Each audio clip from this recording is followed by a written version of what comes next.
And we continue to walk out here unhealed with wounds that are so deep, and we try to patch it with a band-aid, but it needs intentional surgery. YouTube, what's going on, everybody? My name is Montez, and I want to welcome you all to my channel. If you notice, I didn't say welcome to another episode of Infinite Grace TV, and there's a reason for that. Actually, in this episode, I will be talking about the reason for the name change and some future plans for this channel. So if you could do me a favor, please stick around to hear some of these things, because I believe there's something in there that's going to excite you. Yes, you. So without further ado, let's go ahead and get into the episode.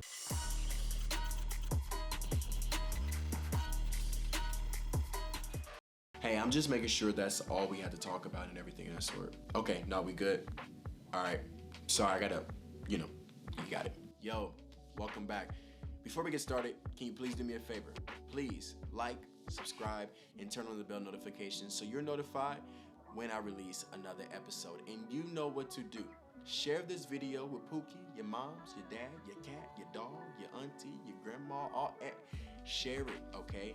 Because I believe what I'm about to share today, ooh-wee, it's gonna ruffle some feathers, you feel me? The reason for the change of Infinite Grace TV. I believe Infinite Grace TV is going to still play a huge part in the development of this brand and the development of some different plans. I don't know fully yet, but I can only imagine some of the small ways it will play a huge part into this channel. But the main reason why I changed the name from Infinite Grace, and it's just my name, is because I want to invite you all into me. See, I've been embarking on a journey towards healing and wholeness. And as a black man who is pursuing this, I just want to be very transparent about that journey. I want to be raw about that journey. I want to invite people in who can speak to those different things that I may have been experiencing and share their perspective and share some of the things that they have to offer. I want to be very real as I unpack some of the different wounds that have kept me in cycles, and as I unpack some of the different things that have kept me with the same perspective and the same mentality. And as I walk through sanctification, I just kind of want to invite y'all in, praying that it would encourage you all to do the work as well. See, the reality is men are very sensitive and men are very emotional. The thing is, the notion of toxic masculinity, that real men aren't vulnerable and you're weak if you're vulnerable and you're weak if you're emotional, right? Which is absolutely just, crap.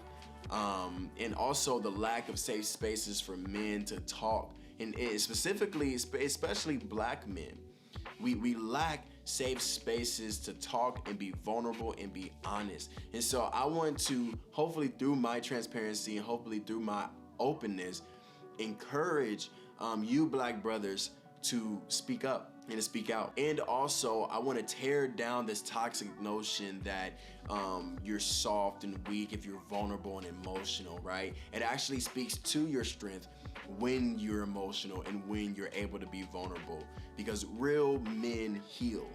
I'm gonna say that again for the one in the back that didn't catch it. Actually, if you right now, you're by a man, turn the screen to them, because I want to say real men heal. Real men realize that they're broken.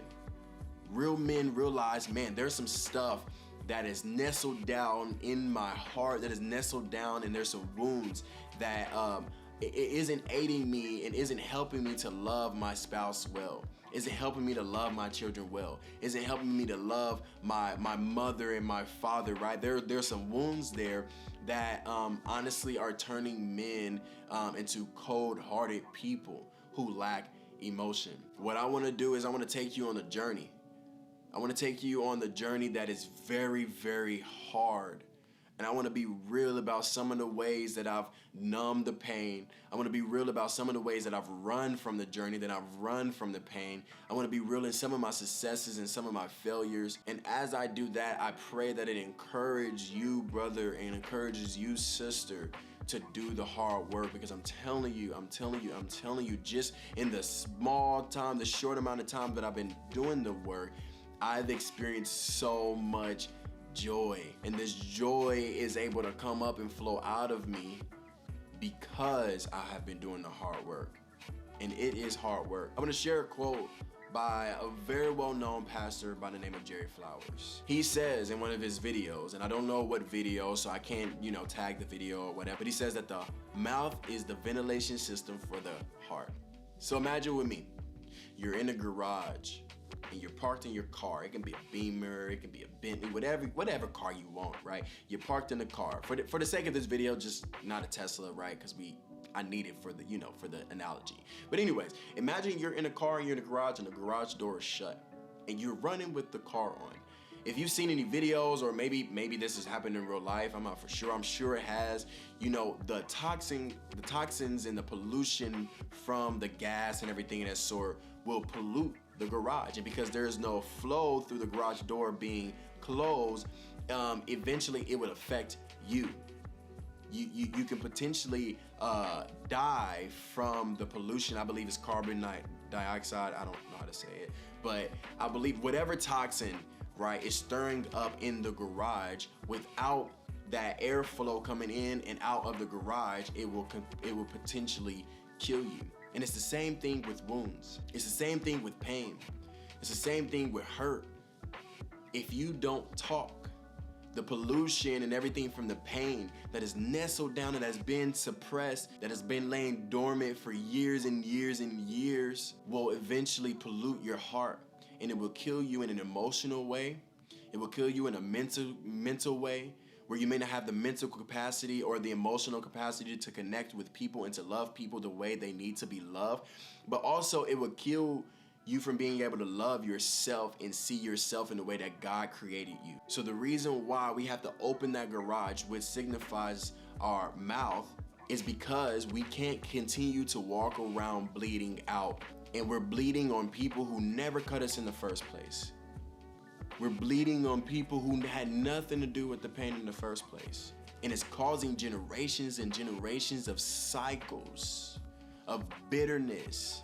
And just from speaking from the father side of things, I mean, if your dad left, right, some people are still trying to prove to this day that they're nothing like their father, that they're gonna be better, but only it does damage. And some people's kids are collateral damage. Some people's marriages are collateral damage. And we continue to walk out here unhealed with wounds that are so deep, and we try to patch it with a Band-Aid, but it needs intentional surgery. If you get shot, you're not gonna say, oh, I'm not gonna go to the hospital. If you Rambo type stuff, cool, but for majority of us, we're not. I'm not gonna sit up here and do surgery on myself. I'm gonna ask someone who is a professional to come in and do it and help me. Nor am I gonna just take a Band-Aid with, let's say, Lilo Stitch on it or whatever and just patch it over there. It doesn't work like that. I'm gonna ask someone to come and do surgery so that wound can actually heal. And don't get me wrong, it's painful to remove the bullet.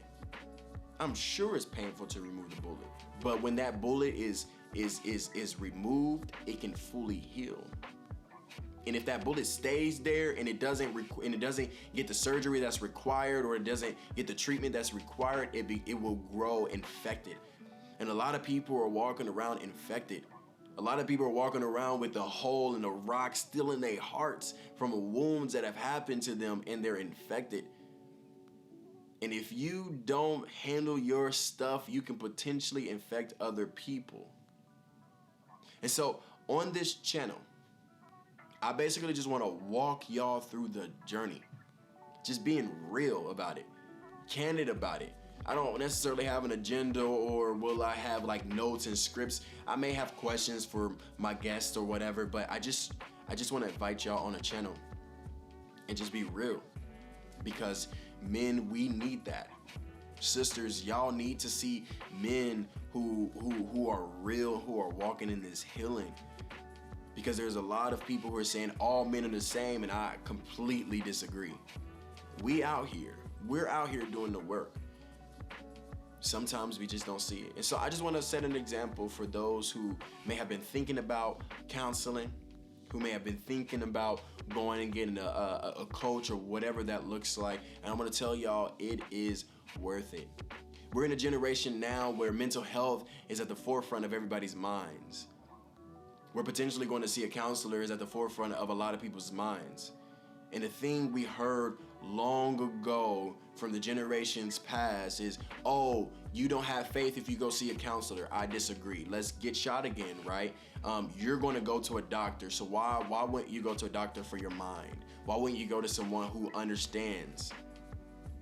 Why not? And what happens in this house stays in this house stuff. I'm not even going to get into that. So what I'm saying is I advocate for counseling. I advocate for it because the Lord just does not want to sanctify our souls, our spirits. He wants to sanctify all of us, our minds as well. And you can still be a Christian and still be dysfunctional. You can still be a Christian and still be an addict.